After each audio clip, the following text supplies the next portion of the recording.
All right, you'll see my screen soon. Excuse me. So let's quickly go to what is group communication. This form of communication occurs among a small number of people for the purpose of solving a problem. I hope my screen is visible now, guys.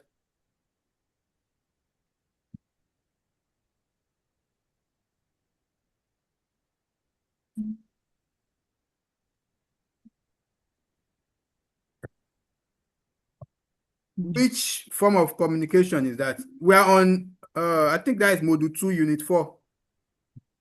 If you are looking for the page, that is page. Hold on.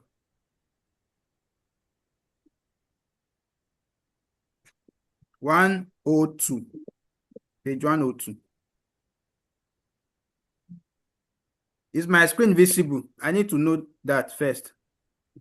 You can unmute. We're on Zoom. Unmute yourself and let me know if the screen is visible at your side. Yes, sir. All right, so let's move on. So a kind of communication within a small number of people is called group communication. And the main reason why that communication takes place is to solve a problem. So the group must be small enough so that each member has a chance to interact with all the other members. So the communication process in group communication is more complex than in interpersonal communication because the group members are made up of several senders to receivers relationship. So messages are also more structured in small groups because the group is meeting for a specific purpose. Okay, so that is for group meeting. I just want us to touch and have an idea.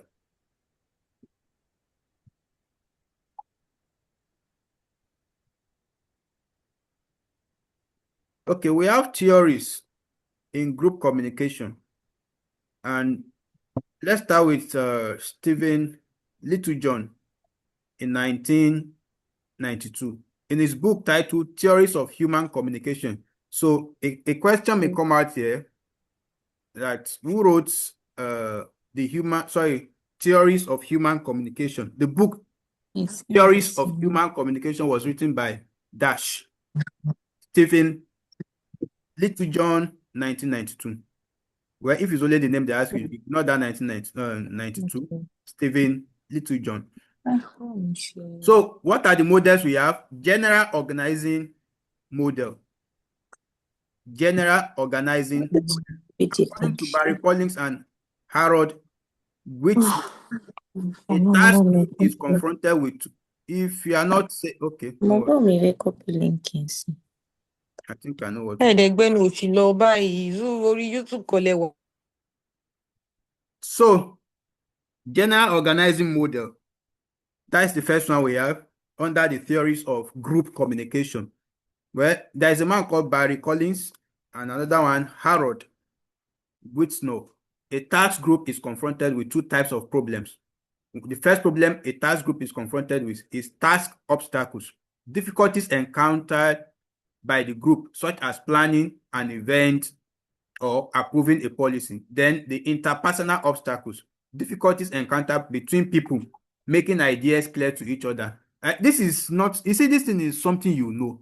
You've been in the, okay, for instance, in your, maybe you belong to the Christendom, and in your church, they said that, okay, we want to, the choristers will have a program next week, so we want to form a committee, a group of maybe 10 people, to oversee the affairs, the planning and everything. Now, in that committee, there are just a group of people, very small, 10 of them. Everybody will see everybody. Everybody will be able to communicate with every group member. Somebody will bring suggestion. Another person will say, no, let's do it like this. Another person will say, that first person knows is better. That is because it's a small group. Everybody will see everybody, or everyone will see his group member on. So, and if you look at the major things or major problems that kind of group may encounter, if we look at it in two ways, the task that is on ground, they will have a difficulty, a kind of problem coming up with the best planning how to solve the problem, how to come up with solution. The event itself that gathered them together, that they are planning ahead of. So that the task ahead of them is like an obstacle on its own that they want to overcome. Then there is another obstacle that is in between the people, members of that group. That kind of obstacles that come in space due to differences in our ways of thinking, our views, our perception. That is interpersonal obstacle. The task obstacle is one that is general to the whole group, that this is the thing we formed this group for. Is a committee to solve a particular problem in this organization. So that is general organizing model. We have two problems, the tackle task obstacles and interpersonal obstacles. Now, in any group discussion, members deal simultaneous with both task and interpersonal obstacles. What they're trying to say is that even though we could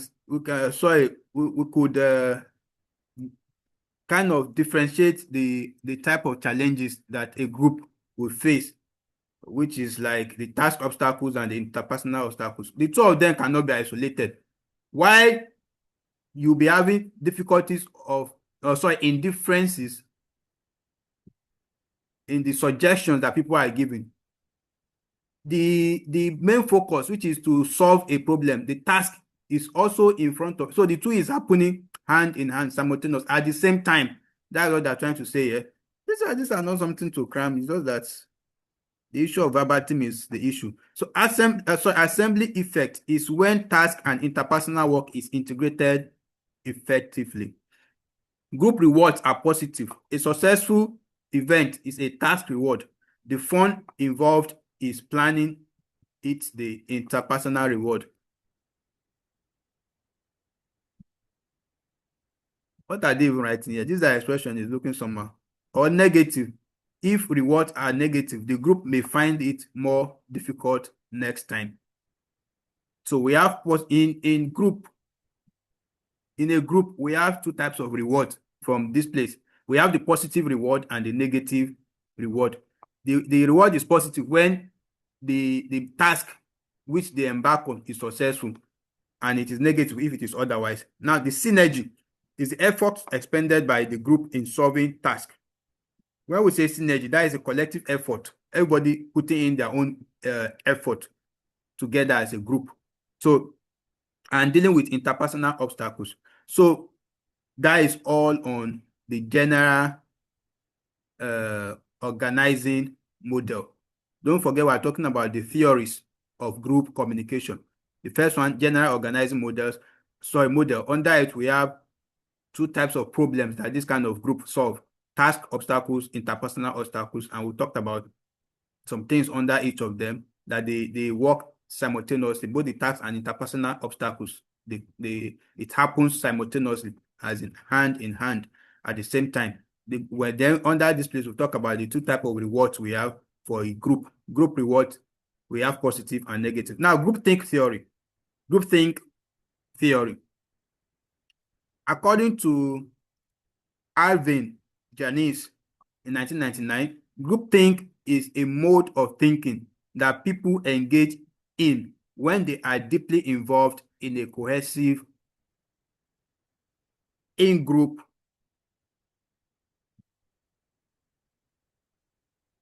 Wait, this is the material. They need to edit. They need an editor on this material.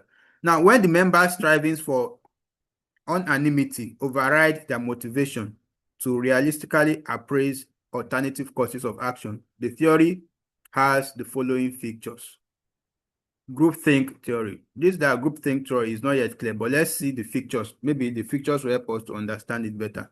Groupthink occurs when cohesiveness is high. Consensus-seeking tendency of close-knit groups can cause them to take inferior decisions. Groups often don't discuss all available options. The solutions are often not examined. Groups often fail to seek expert opinion, and groups are often highly selective in the way they handle information. Features of groupthink. These are groupthink theory. That model is not a good one. 8 symptoms of groupthink theory. Model or theory. Illusion of invulnerability. Belief in inherent morality of the group. Collective rationalism, out-group stereotypes. That means they believe that they are the only one, the best. So they have bad image about, also a bad opinion or bad mindset. They stereotype other groups that exist outside them. So they'll believe that our own group is the best. Self-censorship, illusion of anonymity, direct pressure on dissenters, and self-appointed mind guides. I think we are going too deep into this. I just want us to touch this place. Okay, interaction process analysis. The theory aims to explain the pattern of responses in a small group and proposes 4 categories for interaction. So for the interaction process analysis, we have 4 proposed categories: positive and mixed actions, attempted answers, questions, negative and mixed actions. So we see it now. Positive and mixed actions, attempted answers, questions, and negative and mixed actions. Those are the categories under the interaction process analysis. This course is boring. I hope you guys see. It's already getting me bored, so. Okay, or maybe it's the part we are reading now. What else to pick here?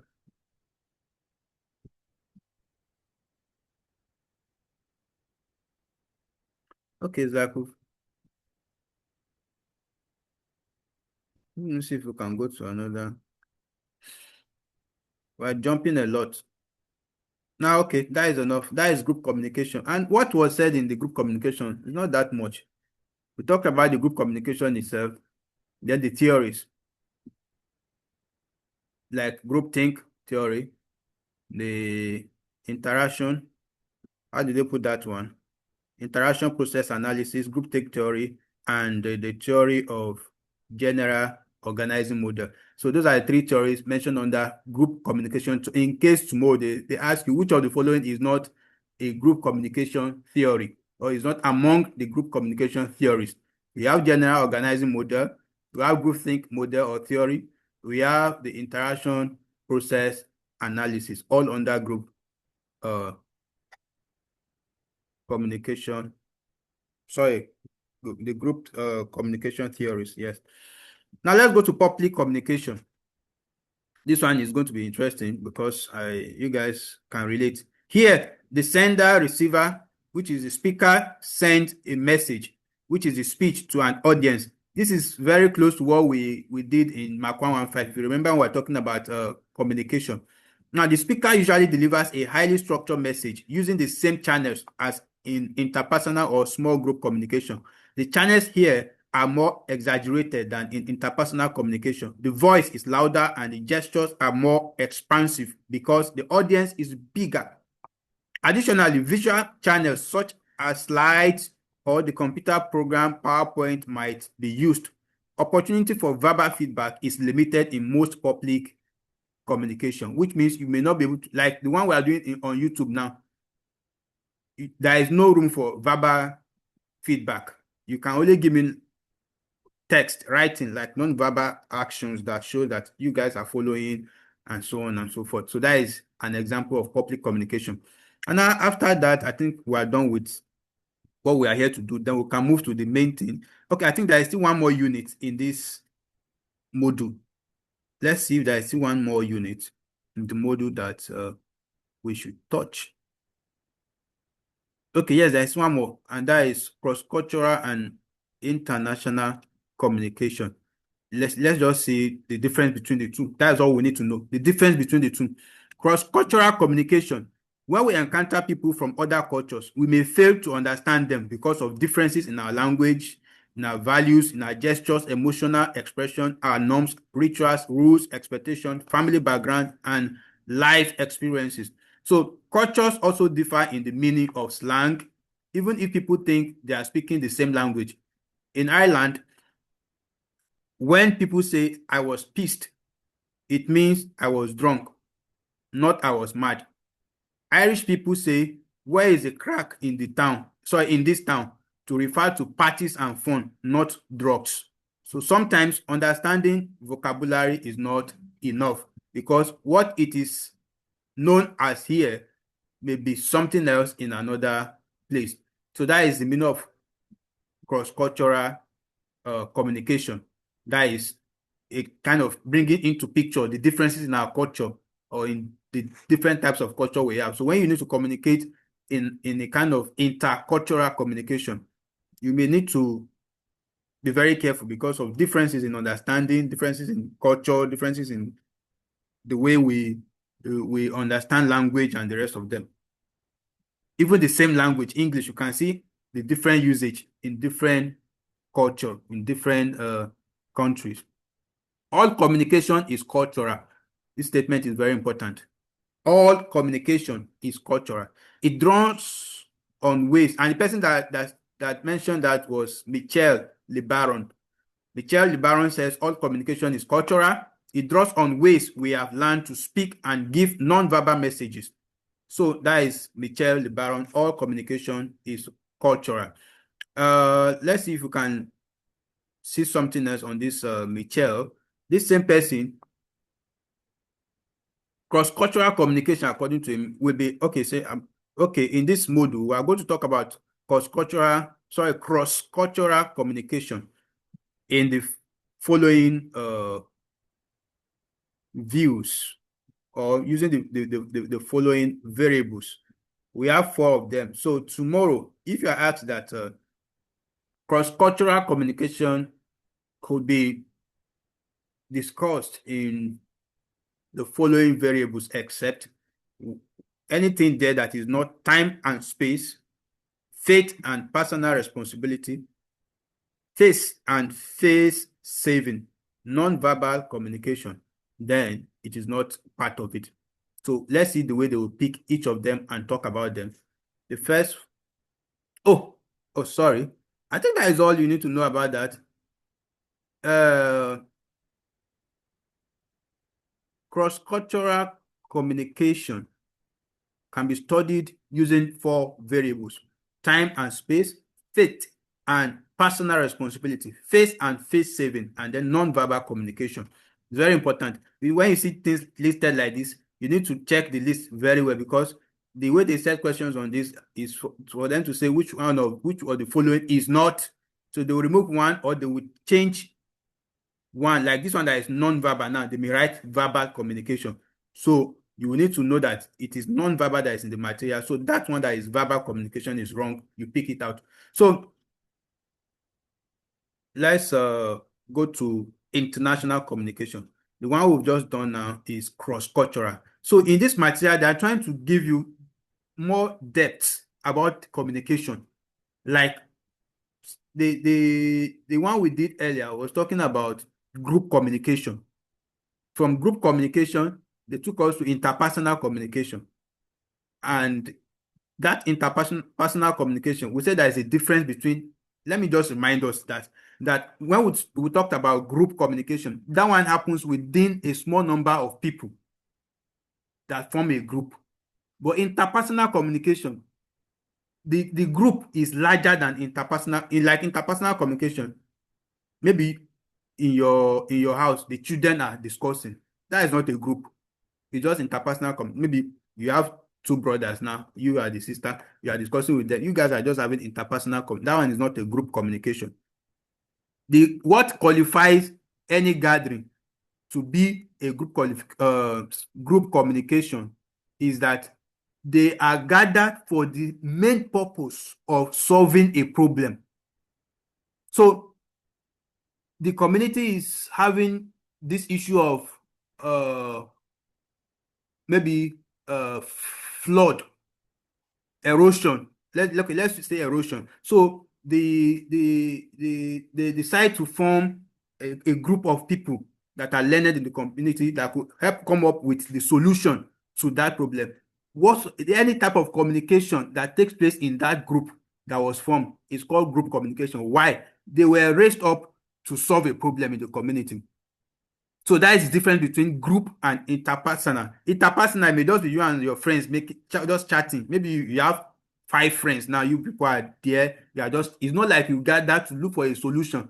Probably the communication with your friends will become a group communication if one of you want to get married and you form a group, like the group. What do they call them? The bride has her own group that they will form to help make sure that on the bride side things are going well, and the groom also has his own to make sure that is it Latter Day Fairs or what do they call them? To make sure that the things go well on the groom side. So when that's your conversation between you and your friends, when there is a shift in it from we just discussing generally with no aim of solving anything to we discussing how to make our friends wedding a success, then it has shifted from interpersonal to group communication. I'm just trying to explain the difference between the two because they are very close and you may likely mix them up. So when there is a problem to solve, group communication. When it's just a chatter, just friendly chatting and the rest of them, interpersonal communication. Then we've talked about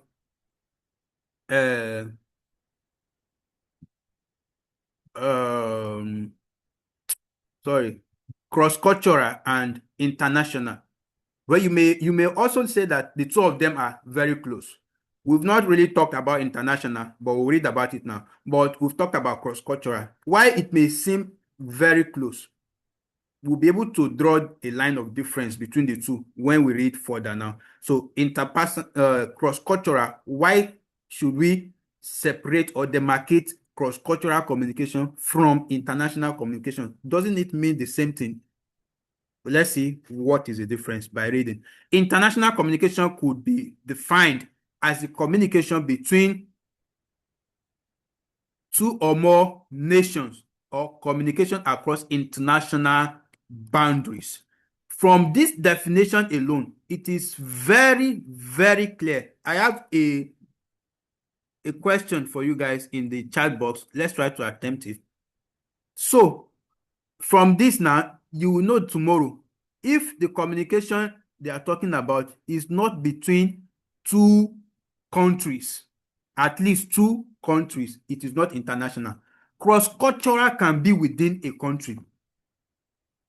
Like the Hausa culture having a conversation with the Yoruba culture is still within Nigeria. Like the thief and maybe the Igbo or whatever. And so when that kind of communication is taking place, we call it cross-cultural. Even though cross-cultural can also be international, because the culture they use in America will be different from the culture in Nigeria. Notwithstanding, when there is a cross in boundary, once you leave your border to communicate to another country, that is international.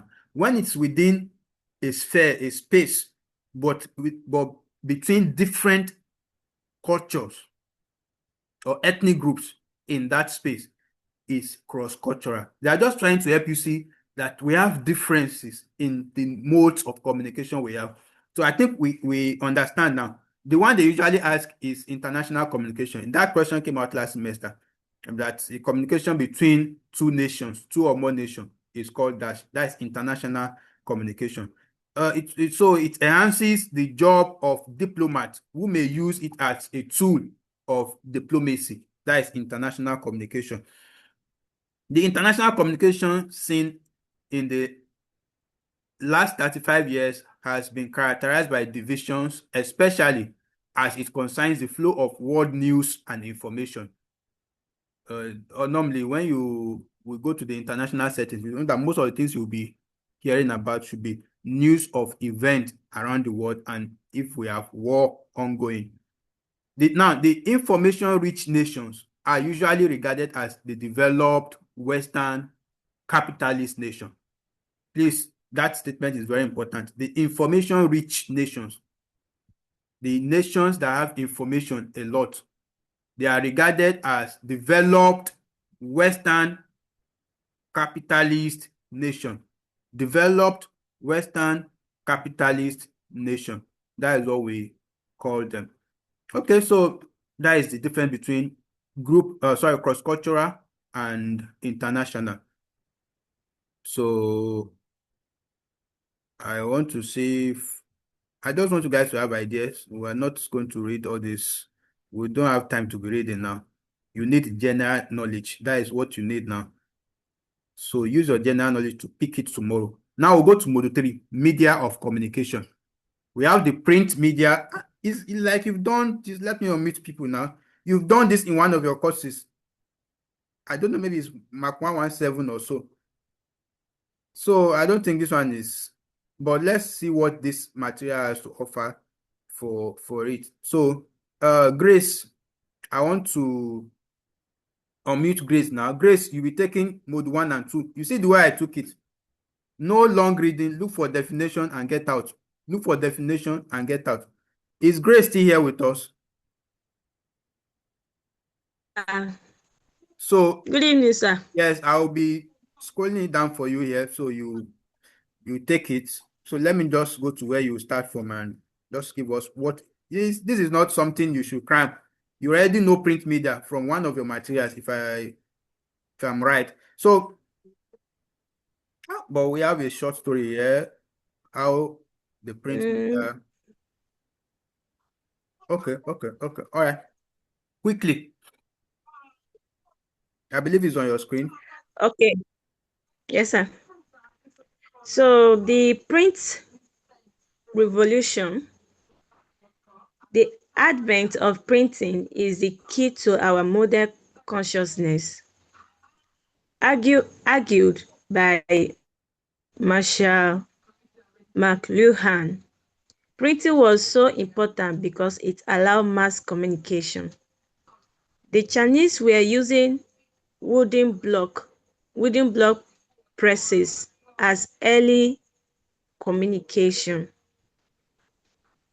So as early as after the death of Jesus Christ or something like that, that is 600, and had movable clay types by AD 1000.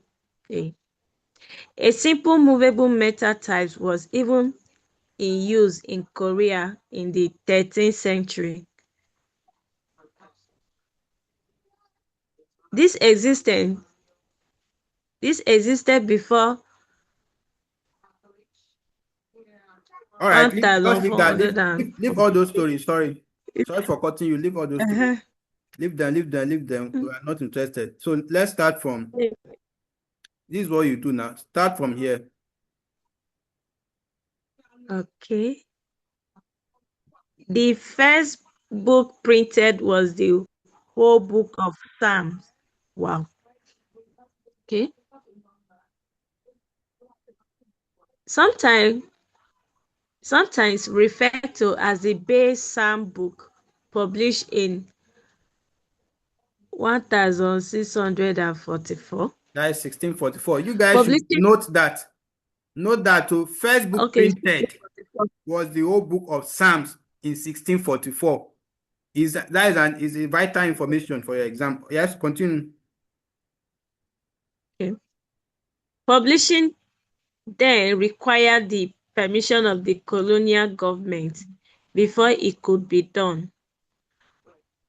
Consequently, books continued to grow rapidly as printing technology improved. So the next one is book.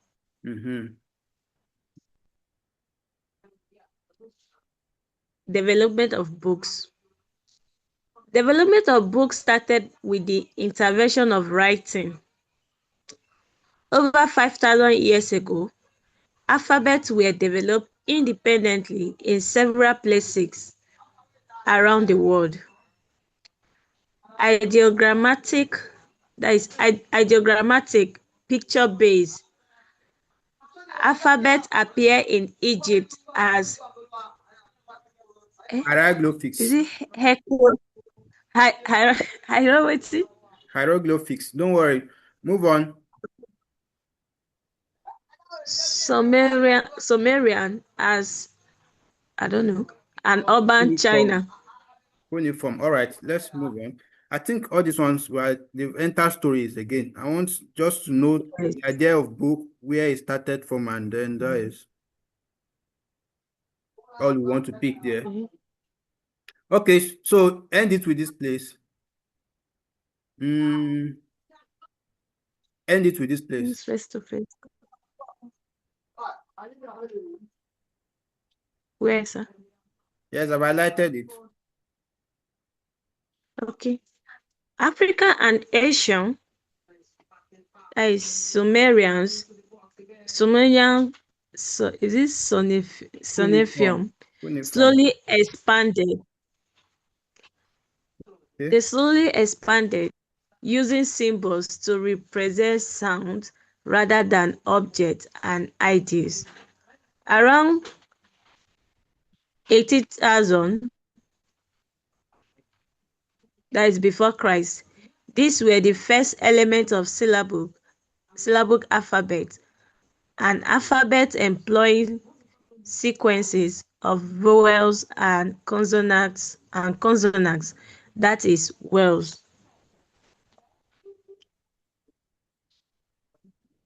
All right, so we have 6 minutes left in this meeting. Goodness, this is the rubbish about Zoom. We need to start another one because we have a lot to do. Okay, so quickly read this place as the end of this meeting. Then we will start another one. I don't know how will I get the meeting link across to you guys. Just check the So you said check WhatsApp. That is the only option we have. Okay, start reading. around 100 before Christ, the Romans began using parchment, a writing material made from prepared animal skins, and in AD, that is 105, mid-level Chinese, is it Don't worry, don't worry. bureaucrats? Don't bite your tongue. Bureaucrats. Don't bite your tongue. Continue. Don't worry, don't worry. So you don't That have to is, speak Chinese. I don't know. Perfected a paper making process employing a mixture of pressed mulberry trees, that is mulberry trees bark, water, rags, and a sophisticated frame for drying and stretching the resulting sheet of paper. If you used to watch Chinese film a lot, you understand what they are saying here. In Chinese movies, that is what they usually used to write, even till now in some of their movies. So, uh, important things to pick here is this parchment used in where? Rome at about 100 before Christ. Then the Chinese is it Xylum, which is to kind of perfect a paper making process. Is a mixture of so many things together to form that paper. But that one is around 105 after the death of Christ. So let me quickly conclude with the 4 minutes that we have here. So with the emergence of literacy, the ability to effectively and efficiently comprehend and use written symbols, the social and cultural rules and structures of preliterate times began to change. However, communication was still quite limited because writers could reach only those few literates. That is, those people that can read. As of then, reading was not that common. So, who had their handwritten scrolls or letters? But all those are story. So, convergence in books. We are studying books, and we've talked about a bit. So what is convergence in book? We can still do that in this meeting. Internet is changing the way books are distributed and sold. But this new technology, in the form of e-publishing, the publication of books initially or exclusively online, offer a new way for writers' ideas to be published. So the physical form of books is changing. E-publishing, which is electronic publishing. Those are things they ask you tomorrow. What is the full meaning of e-publishing? Electronic publishing can take the form of the D-books, which is digital books, and printed on demand, that is POD, printed on demand, what am I saying? Print on demand, POD, print on demand, POD, D-books, digital books, and many D-books are designed to be read or handheld computers called e-books, electronic books. So D-books, digital book, print on demand, POD, e-books, which is electronic books. We are done with books, I think. We are done with books. So I think the next one will be newspaper. We will not read much on newspaper because you already know about newspaper from MAC111, if I'm correct. So let's stop this meeting. I will start another one, but I'm still concerned about how you guys will get the link. I'll drop in the WhatsApp link. So please, Grace, drop the WhatsApp group link. So if okay, how will you even drop it? What am I saying? So okay, let's do this. Let me stop sharing my screen so I can help you guys with that. So if you are not in the group yet, you can quickly join the group so that you get the link. Great. So where is your group? I'm not seeing your group. Have I not messaged you guys today? And I have less than 1 minute too. Okay. Oh, down the top. Okay. So I'll drop that link now. So those that are not there should join, because that is where you get the link to the next class. It's not even loading. So, oh, this is bad too. Sorry, sir. Please, how do we join the group? Because I don't even have any idea about the group. Yes, I'm trying. Grace, help me drop the group link Uh, in the group now. I'm okay, trying sir. to copy it. It's not. I think network is not making it to load. Mm, This is bad, and I have less than 1 minute. I want to make that happen before I leave the meeting. picture. What is the issue with this Let network? me. Is network on? I think the link is already there. No, if I'm to start another meeting, the mistake I made was I was supposed to use the meetings I had before so that we can always use the same link. But I just started a new meeting, so the link is not safe like that. Oh goodness. I'm dropping it, sir.